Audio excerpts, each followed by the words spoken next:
The day of the Lord so cometh as a thief in the night. For when they shall say, Peace and safety, then sudden destruction cometh upon them, and they shall not escape. Zola Levitt presents Signs of the End.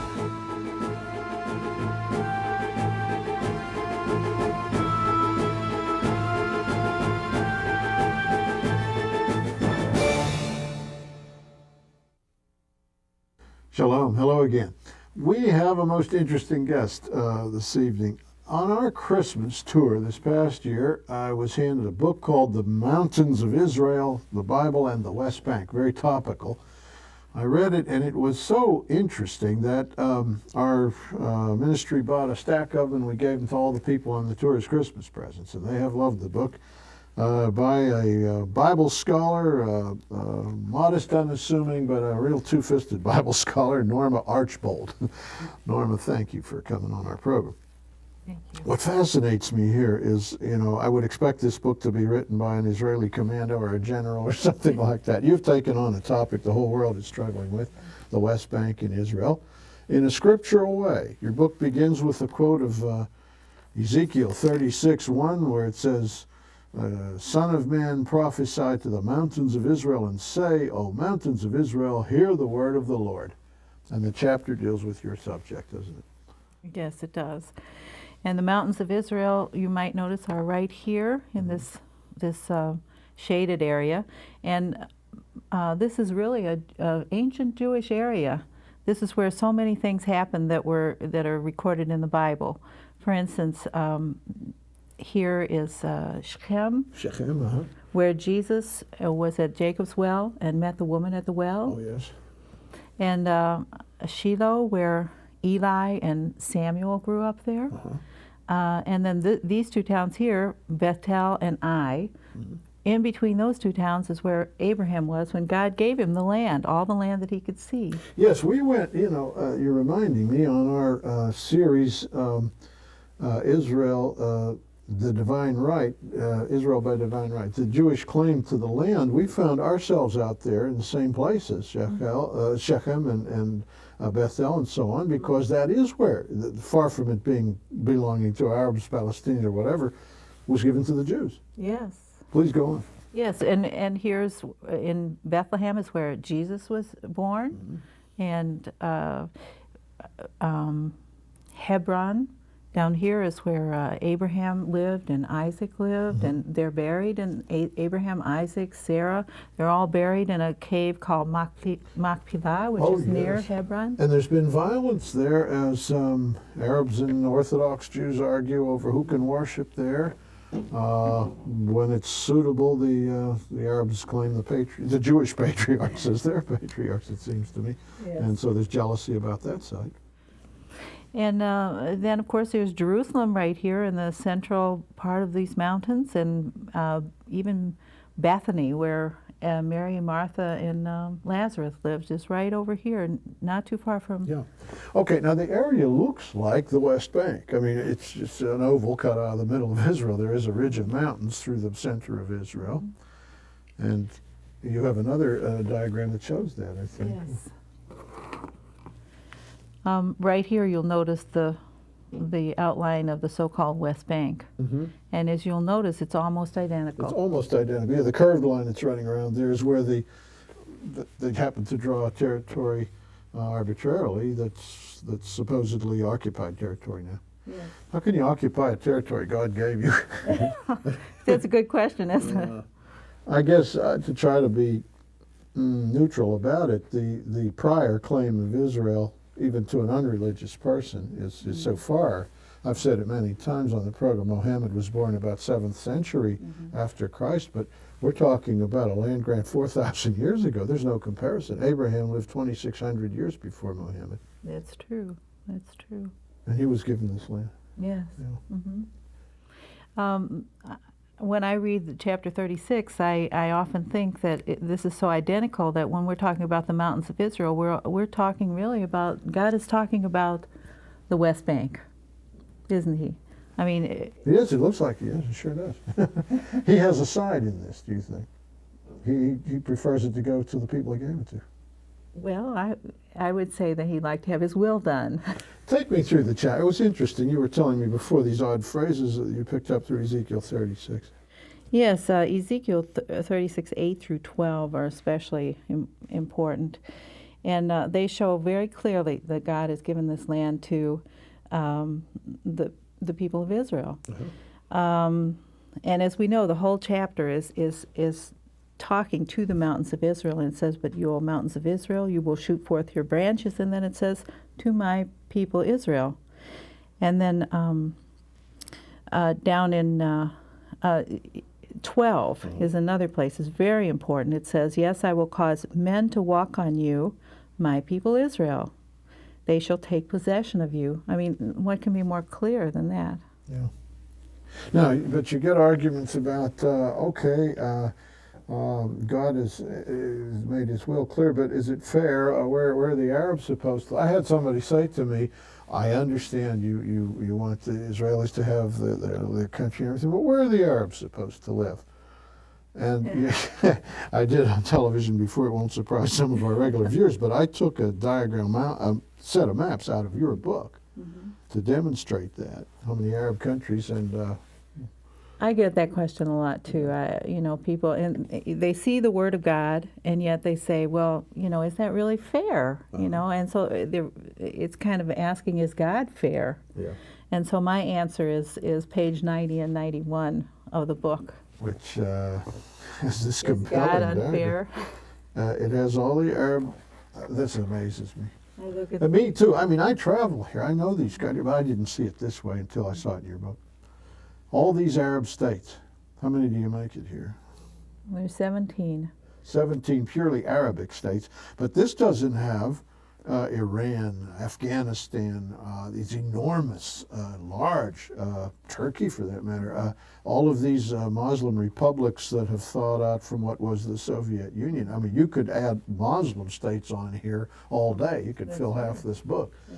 People don't understand there are 200 million Arabs and 4 million Jews. Israel is a tiny gnat compared to this. And here's the comparison. If we can get that on camera, Israel on this side of the face, that's it. And here are the 17 purely Arab countries. And if I stuck on those others I mentioned, I'd need more pages. Let me say it loud and clear and be accused of bias if they like. The Arabs are purposely confusing the issue, lying, pretending to be underdogs. Are they not? It does seem that way, doesn't it? Sure does. I would. Do you think that perhaps it's the evil one that's trying to bring about or to prevent God's word from coming true? Do you think that might be? I really have always thought that. I don't think that the average Arab in the streets has seen a map like this and knows the issue really.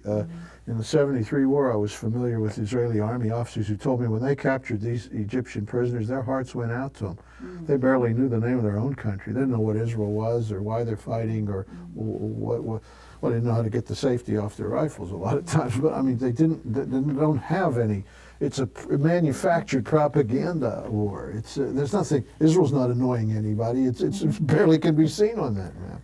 That's right. Sometimes I think it's the leaders. I've met some Arabic people in Samaria.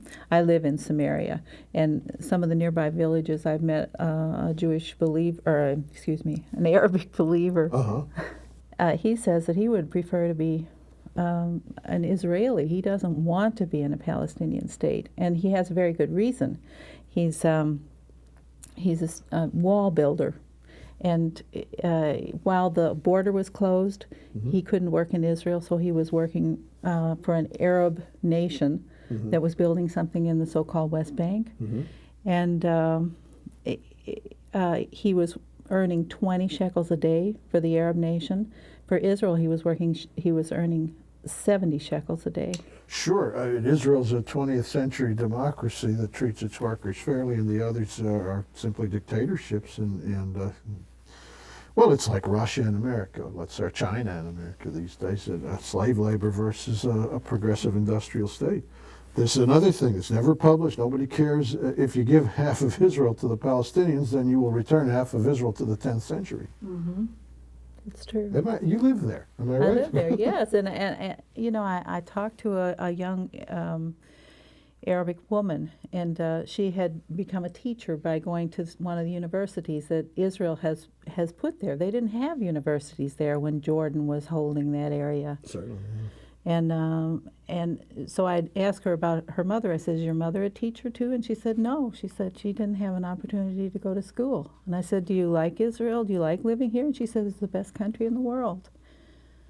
I think it is the best country in the world. I like America, but I like I'm America. a born and bred American as you are. But Israel really is fun, isn't it? It's a wonderful place. Electrifying place to be. Yes. When I was in the Opan in Jerusalem at a language school, there was a girl in our class. We were starting to learn to make the Hebrew letters. I really learned that as a kid, so I was able to look around the room and watch the progress. The girl from Syria could not write the letters somehow. She couldn't keep the pen on the paper and finally coughed up. This is a mother of 2 children. She'd never written any language. That nobody had ever handed her a pencil in her whole life. She didn't know how to put the point on the page and make circles and lines. So Israel's brought a lot of good to that area. I've said it 100 times. Arabs live nowhere better than in Israel. That's true. That's why so many want to be there. Yeah. Look, I want to take a break, but I know you have quotes in here of Arab leadership just full of hatred about Israel and so on, frankly, and people have boasted against the Lord, and I want to get those in. So with Norma Archbold, author of The Mountains of Israel, I'll be back after this.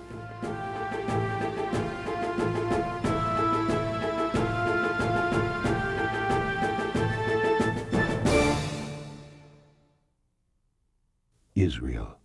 It's a once-in-a-lifetime experience. In a word, it's Terrific. Compelling. Wonderful.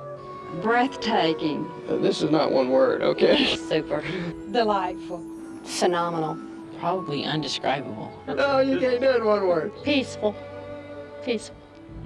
Beautiful. If you're Christian, come.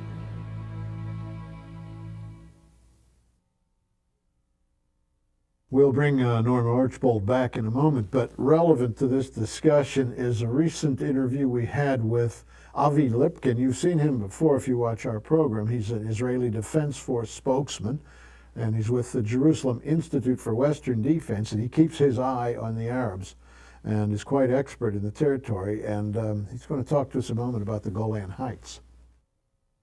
This is the Golan Heights. And here we have a range of mountains called the anti-Lebanon range, and this is the Lebanon range. And all the water that rains and all the snow that falls on these hills falls either in the direction of Iraq in one direction or in the direction of Israel in the Jordan River in the other direction. Now, this watershed here fills the Sea of Galilee. The Sea of Galilee supplies Israel with 1/3 of its water. So the Golan Heights, therefore, is extremely important for future water supplies for the state of Israel. On a smaller map of the Golan Heights, you can see very carefully the same map, and you can see the small tributaries and rivers which all feed the Sea of Galilee. And if this is given over to Syria in return, there is every reason to believe the Syrians will divert the waters away from Israel. And this is a great problem for Israel because we have no other water sources except for the rains. We have a map which also shows the Golan Heights. Our border with Syria today is along a ridge of volcanic hills. There's the valley of Quneitra just beneath them, and in front of that is another ridge of volcanic hills which the Syrians are controlling. And as long as we are up on these hills looking down on the valley of Quneitra, we have a superiority which cannot be beaten. We have a view into what's going on in Damascus. We have eyes and ears on Mount Hermon here, which can see all the way over to Iraq and Iran. The minute we come down off the Golan Heights, we lose our eyes and ears at Mount Hermon and on this volcanic ridge, and it's all downhill. We're talking about 16 miles. It's about a 20-minute drive. Within 16 miles, 20 minutes, you are down at the Jordan River. It's downhill all the way from these volcanic ridges. Therefore, any kind of withdrawal, the minute you've left these strategic hills, you've really left the Golan Heights. The difference being, though, that what the Syrians want all the way up to the Jordan River, which means they can take pot shots with an M16 or Carl Gustav or Kalashnikov rifle, and if they're only halfway down, they can hit us still with artillery, very medium artillery like in Bosnia, and that's a problem. So the way it is now, they cannot hit us with regular artillery, only with missiles and Scuds. Well, Norma, that's a real Israeli thing to say. They can only hit us now with missiles and Scuds. What a place to live. Oh, yes. Oh. And the Golan is critical. The water comes down from the mountains up there. The high area tilts towards Syria, Iraq, Iran. If no one else will say it on television, I will. Barbarous nations that will attack and murder at will without reason. And the settlers are in the gun sights of these people. And I should bring out, you're one of them. You're the television is full of us settlers, these rough, tough people. Well, you're one of the settlers. You don't seem rough and tough to me. Determined, maybe. Yes, I suppose you could call me one of the settlers, a Gentile settler, though. Yeah, you're not even Jewish. You're a Christian who felt called to Israel. Tell me about that a little bit. Well, there are a lot of us that were called about the same time we found out, and we thought we were all alone. Why are we interested in Israel like we are? And, we didn't know why. And then when we came to Jerusalem and we met one another and we found that each of us had had an experience like this, then we began to say, why? And some of us got together last weekend and we decided that why is because God would like us to come there and see His promises being fulfilled so that we can share with other people that He's keeping His promises to Israel, and that means that He's going to keep His promises to us too because He's a faithful God. What an honor. What an honor to be called all the way from America to see God fulfilling His promises. It's a great privilege. I'm told by local churches God fulfills His promises right here, but I think it's more dramatic to go there and see it. Well, it is a lot of fun going there to see it, but yes, but these are promises that He made in the Bible. 2,500 years ago, nobody but God could fulfill something that He's promised 2,500 years ago. You're quite right. Ezekiel, the chapter you're quoting was written back 500 years and more before Christ came. Yes. Yeah. But you get so much hatred from your neighbors, so to speak. Somebody told me Israel's a good country in a bad neighborhood. And it is a bad neighborhood, isn't it? Well, it says in chapter 35 that there's an ancient hatred against Israel in that area. And you can trace it throughout the Bible from the time that Israel was going from Egypt into the Promised Land, and Edom would not let them cross through their land. Oh, yeah. And now, even today, there's hatred. Perhaps Your book, you have selected some quotations and you've given your sources here. Jordan, third year junior high school, Modern World History, the name of the textbook is, and it says these are official ministry materials put out by the state of Jordan. Okay, yeah, it says here, the following quotes are from official Ministry of Education materials. Quote, the Jews in Europe were persecuted and despised because of their corruption, meanness, and treachery. Israel shall not live if the Arabs stand fast in their hatred. She shall wither and decline. Even if all the human race and the devil in hell conspire to aid her, she shall not exist. Is this the way you teach children? Isn't that amazing? To me, it's unconscionable that children would be taught that kind of thing. Another quote, people all over the world have come to realize that Hitler was right. The whole world has expelled them and despised them for centuries and burnt them in Hitler's crematoria. 1 million, 6 millions, would that he had finished it. The ancient hatred that the Lord spoke of. And yeah, your quote is right on this page, Ezekiel 35, 3-5. I am against you. I will stretch out my hand against you because you have had an ancient hatred. But then, as you point out, the Arabic people who've been taught to hate Israel are in danger. yes. The Lord said, you shed the blood of Israel at the time of their calamity. And He said, I've seen it. This is sad. It is sad. They boast against the Lord. You have quotations. The whole book's fascinating. We're going to offer it. And we don't usually, frankly, we just offer certain books of scholars that I've used or my own books, but I want people to have a chance at this one. You've boasted against me, and God implies, I've seen what you're doing, and I know what you're doing. I've written it down, and I know it. And He's going to recompense all this. Yes. Gosh, here's a quotation from early on, Secretary General of the Arab League, way back in 1948, a press conference, reported in the New York Times, May 16, 1948. There will be a war of extermination and a momentous massacre like the Mongolian massacres. We've been hearing this for 45 years, this filth, these threats. Gamal Abdel Nasser, one of the most ineffective men in the world, as far as I know, the leader of Egypt in the 50s and 60s. I announce from here, on behalf of the United Arab Republic people, that this time we will exterminate Israel. Boy, he got the shock of his life, didn't he? So each time they had a war, and it didn't stop. They just continued on boasting. And they continued boasting. Yeah, after this quote I just read, now that was 59, now we go to 67. The existence of Israel is an error which must be rectified. This is our opportunity to wipe out the ignominy which has been with us since 1948. Our goal is clear, to wipe Israel off the map. What's the problem, Norma? Do Jews smell or something? Why can't they have a country over there? In view of the fact that they were there so very long ago, and the land given them by God. I don't know. I think it has to be the evil one that would like to see God's promises prevented from happening. I think he would like to make people at least think that God isn't going to keep His promises, and so if he can put up a bunch of opposition and make it appear to us that God will never keep these promises, then maybe some people will turn to him instead of to God. Gaddafi of Libya, no source of reason. He said, the battle with Israel must be such that after it, Israel will cease to exist. And Bassam Abu Sharif, a top Arafat aide and PLO spokesman, we're getting much more recent here. The struggle with the Zionist enemy is not a struggle about Israel's borders, but about Israel's existence. That's something we should really listen to, I think, because that's their real goal. Oh, sure.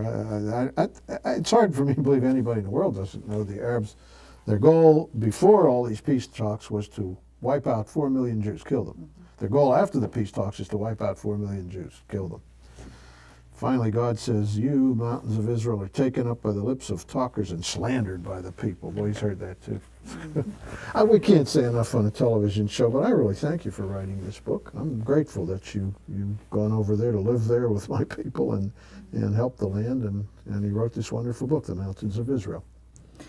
It's been a joy to do and to be there in the land. It's been a great honor and a great privilege. Thanks for coming to our program. Thank you. You know, the Arabs are hard to figure out. Some people say Islam is dying out. It's not going to make it. We've heard that on our program.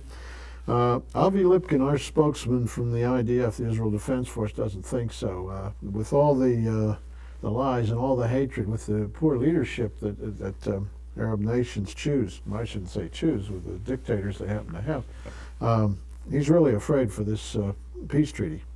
Listen to this. Until 1979, there were no Muslim countries or Islamic extremist countries. In 1979, Iran became the first. And Sudan is now officially an Islamic state.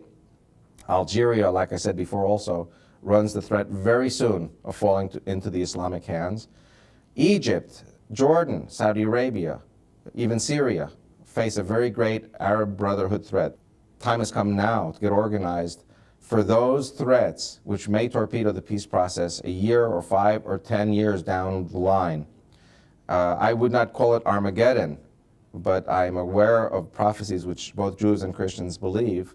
I'm very afraid that the peace process will fail, not because of a failure by the present Israeli government or by the present Arab governments. I'm afraid that the Arab governments will be swept away by an Islamic wave, and then any peace with Israel or with the Christian world will also be swept away. And we must remember that they have ABC capabilities, atomic, biological, chemical. And if you have countries like Libya, which is arming, Iran, which are arming, their missiles can also reach Europe. And I don't think America yet, but they're out to conquer the world. quite seriously, Islam is the new enemy of the free world, obviously, and not communism anymore, which is running out of stuff. But I mean, in the day of the World Trade Center bombing, the trials being held now in our ridiculous court system, of course, all of the people they've caught are innocent, and it was really done by people that are back in Iraq, and they can't quite get them there, and so on. Our lawyers will say absolutely anything. Our juries will let absolutely anyone go. So we aren't even armed with the law against the spread of Islam and the terrorism that comes with it. And then people, if we convict somebody, we're discriminating against them. Well, we didn't used to say discrimination when it was communists or any other enemy. In World War II, we weren't discriminating against our enemy when we fought them. I go with Avi. I know him too long, and I have read his publications, and I think that there is real danger. The Psalms take this up. You know, the situation very similar to what's going on today in Psalm 83, verse 3. They have taken crafty counsel against thy people and consulted against thy hidden ones. They have said, come and let us cut them off from being a nation, that the name of Israel may be no more in remembrance. All the quotes we gave out of Norma's book just say that. For they have consulted together with one consent. They are confederate against thee. And then it lists Edom and Moab and the Ishmaelites and Ammon and so on. All of the nation now represented by the Arab countries that are there now. Is there a purpose to all of it? God always leaves room for repentance, and of course any Arab can be saved, any Muslim can come to the Lord. They are welcome. He says, well, the psalmist writes, fill their faces with shame that they may seek thy name, O Lord. It's to make them turn to the God of Israel. Ironically, the God of the country they'd like to destroy is really their God too. Let them be confounded and troubled forever. Yea, let them be put to shame and perish, that men may know that thou, whose name alone is Jehovah, art the Most High over all the earth. Get Norma's book, will you? Again, we don't usually offer outside authors' books. Time to time we do, but this is one I would love you to read. It's wonderful. $9. The Mountains of Israel is the title. Just ask for The Mountains of Israel. $9. And in keeping with the theme of the mountains, we finished our series, Tell It on the Mountains, recently. You liked it. I'll offer one more time. The complete video series, Tell It on the Mountains, it's $89, or the Tell It on the Mountains cassette, the music, is at $12. So you have several offers there, but mainly Norma's book, $9, the Mountains book, and think about these things and pray about it. Will you have an interest? And Sha'alu Shalom Yerushalayim. Pray for the peace of Jerusalem.